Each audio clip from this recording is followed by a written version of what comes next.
your Midday Ark-La-Miss news update. Good afternoon. Thanks for tuning in to NBC News Daily. I'm Sky Doty with your Midday Ark-La-Miss update.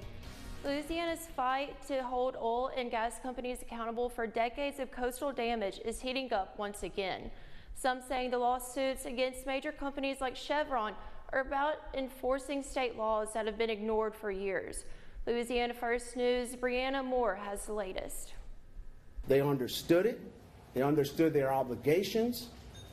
They failed to follow the law. Attorney John Carmouche says several Louisiana parishes are suing major oil companies, including Chevron, to finally enforce long-ignored environmental laws.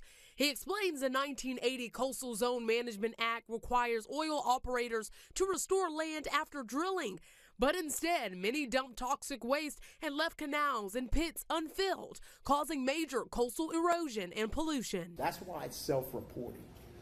The oil companies are responsible to go get the permit. There's no way any agency, even today, could follow them around and say, you need this. Carmouche says enforcing the law will hold violators accountable and help bring responsible oil companies back to Louisiana. He adds most cases remain in state court and says he's confident they'll win, calling the environmental damage undeniable. The land is gone surrounding the pit. This is equipment that is out there today. And part of this lawsuit is to get them to remove this waste so we can have a beautiful coast of Louisiana again. He says oil companies have known the laws and risks since the early 1900s, but chose cheaper, illegal dumping methods anyway. And the goal is for them to clean up their mess. Carmouche says these lawsuits are the last real way to make oil companies clean up their mess, restore Louisiana's coast, and help the state move forward both economically and environmentally. Moving to this morning's crime alert, a Monroe man has been arrested after allegedly defrauding insurance companies for hundreds of thousands of dollars. According to Louisiana State Police, 21-year-old Adrian Sampson was arrested in Bossier City last week. Sampson allegedly is involved in multiple vehicle crashes between May of 2024 and September of 2025.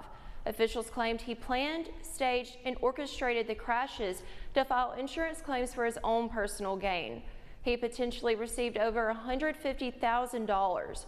Sampson has been charged with 16 counts of insurance fraud, 16 counts of aggravated criminal damage to property, 16 counts of staging a motor vehicle collision, and 1 count of racketeering. And now, exclusive Storm Tracker Doppler weather with meteorologist Chase Ward. We are expecting the arrival of showers and thunderstorms for this afternoon and evening with a chance for some gusty winds and even small hail. Now, as we head around 2 or 3 o'clock, we'll see storms start to enter parts of Arkansas, but like I said, the chance for that small hail gusty wind threat is mostly for our southwestern parishes stretching from Ouachita down into Wynne, Grant, and further down towards LaSalle and our southernmost parishes. Now, as we kind of head around 8 or 9 o'clock, these storms will be exiting kind of off to the east, and by that point, any severe weather threat will start to diminish as we kind of progress into the night. Cloud cover will also still linger as we kind of head into our Wednesday. We're still going to be mostly cloudy, and these winds, they are going to be picking up out of the north-northwest. We could see some wind gusts getting as high as near 30 miles per hour. As far as severe weather, like I said, just a marginal risk. It's just for that gusty wind, small hail threat, and again from Ouachita, kind of stretching down towards our southern and southwestern parishes towards central Louisiana. So tonight, we're going to fall to the lower 50s for our lows with a few lingering thunderstorms. Most of them are exiting by midnight.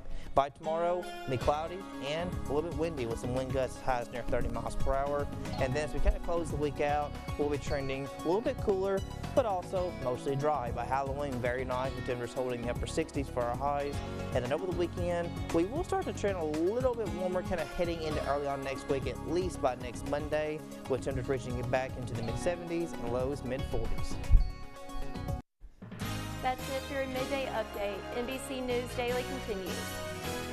When you see news happening, call the NBC 10 Fox 14 News Hotline, 812-14.